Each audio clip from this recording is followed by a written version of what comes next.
cenário de retrocessos. E eu achei esse convite muito bacana para poder problematizar um pouco até a própria noção de redução de danos, a própria história da redução de danos e, desse modo, de alguma maneira também problematizar a própria perspectiva, a própria noção que a gente tem de o que é exatamente um campo das drogas, se é que a gente tem um campo político, um campo de embates, um campo de lutas em torno do tema das drogas e como é que isso se constitui e tudo mais. Eu trouxe uma imagem que eu quero compartilhar, não sei se tem como a gente projetar ela aqui, mas enfim. Tem uma ideia com a qual eu tenho trabalhado. Eu estou fazendo nesse momento meu doutorado em Ciências Sociais lá em Juiz de Fora e o meu tema é... enfim, eu tenho tentado conversar com pessoas que fogem de espaços fechados de tratamento para usuários de drogas, sejam clínicas fechadas, sejam comunidades terapêuticas, sejam comunidades terapêuticas fantasiadas de clínicas, ou o contrário, enfim, não importa. Mas eu tenho procurado ouvir essas pessoas que fogem desses lugares e para problematizar, para tentar trazer um pouco... Essas pessoas que fogem desses lugares, normalmente essas fugas são colocadas na ponta do sintoma. Né? Quando se fala dessas fugas de pessoas que fogem desses lugares de tratamento, quase sempre se diz isso. As pessoas fugiram porque elas estavam fissuradas, estavam em abstinência e por isso elas fugiram para usar droga. Então essa fuga ela acaba sendo colocada na hora do sintoma. Né? Se essa fuga fosse um sintoma da doença chamada dependência química. Está na hora de provar. Ali, campo.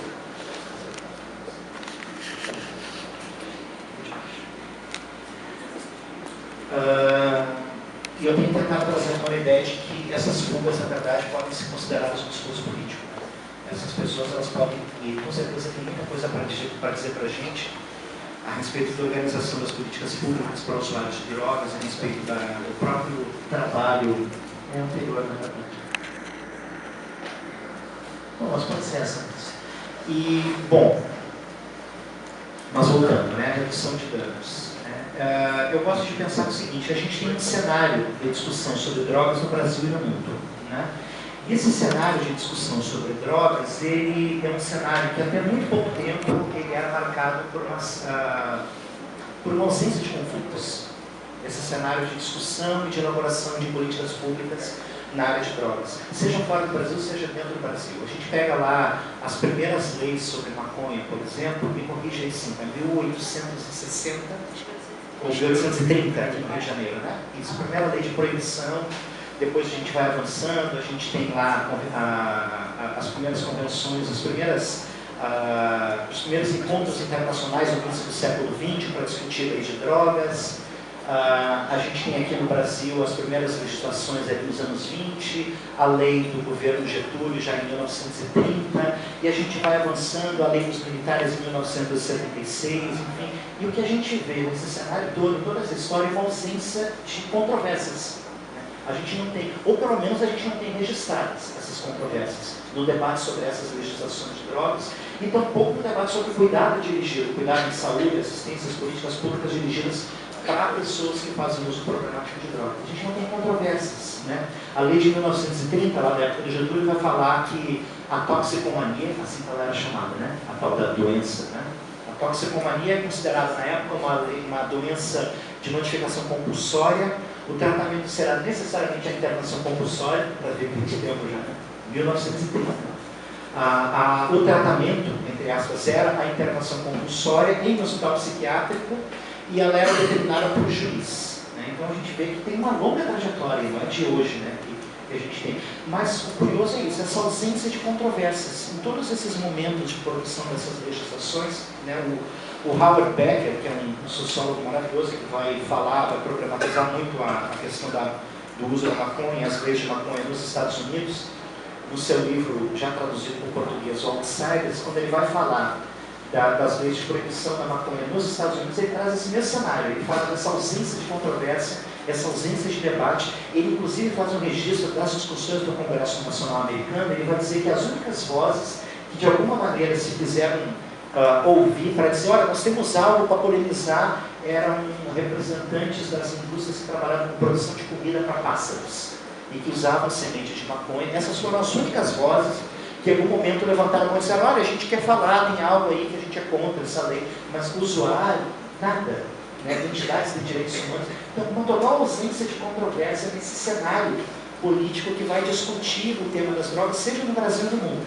As vozes que a gente começa a ouvir, as primeiras vozes, já no século XIX, enfim, e ao longo de todo o século XX, né, e aí eu estou olhando para o Sandro e penso nisso, as primeiras vozes que a gente vai ouvir, né, mas que não conseguem se fazer ouvir no cenário da discussão política, vem da onde? Vem do campo da arte, da produção artística.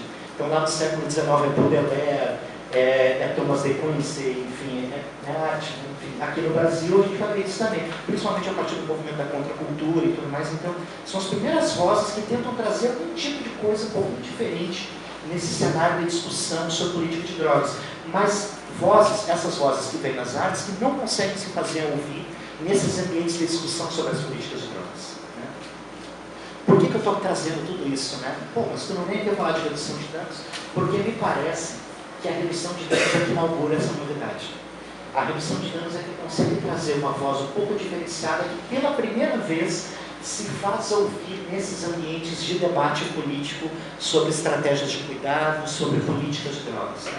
Então eu fiz questão de trazer um pouco desse desenho, né, para trabalhar um pouco essa ideia de um campo reflexivo das drogas. Né? Então eu trago essas esferas aqui, da proteção social, da proteção social, dos direitos humanos, da saúde, da cultura e da segurança pública. Eu ainda nem sei se eu vou manter esses nomes aí, mas enfim. Como essas grandes esferas que de algum modo se interessam pelo tema das drogas. Ainda que, obviamente, sejam esferas aí que têm como suas preocupações questões que vão para além das drogas. Né? Enfim, a cultura, ela também se interessa pelo tema das drogas, mas todo o campo da cultura tem questões que vão para muito além disso. Assim como a segurança pública, a saúde. Mas a gente tem um ponto de encontro que eu colocaria como essa corzinha mais escura aqui no centro, que é justamente esse ponto de encontro onde todos esses campos vão se encontrar. Onde pessoas que trabalham com segurança pública, que militam com esse tema, com a proteção social, com os direitos humanos, com a saúde, com a cultura, todo mundo vai ter algo em comum, num determinado campo, num determinado ponto daqui, que é o que eu chamaria de esse campo das drogas. Um campo que não pertence à saúde, que não pertence aos direitos humanos, que não pertence à proteção social, que não pertence à cultura, que não pertence a ninguém, que é de todos nós, que é compartilhado. Né? A gente vem em diferentes lugares, né? Nós somos militantes e trabalhadores da área da proteção social, da cultura, dos direitos humanos, da saúde, e todos nós, nesse campo das drogas, a gente chega com as nossas bagagens diferenciadas. Né? E nesse campo a redução de danos traz algo de novo quando ela surge, principalmente a segunda experiência da redução de danos. A gente tem uma primeira experiência, que é a experiência inglesa, lá nos anos 20, com a ideia da terapia de substituição, e a gente tem a segunda grande experiência da redução de danos, que nasce na Holanda, com a estratégia das trocas de seringas. Né?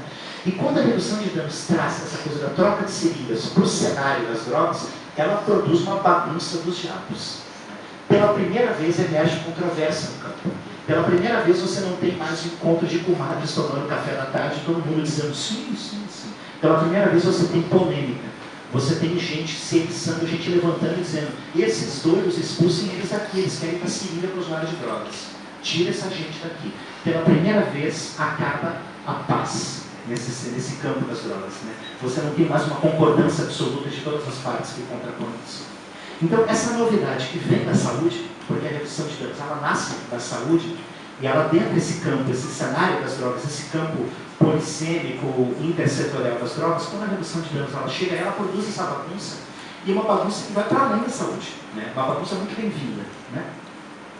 Então, assim, beleza.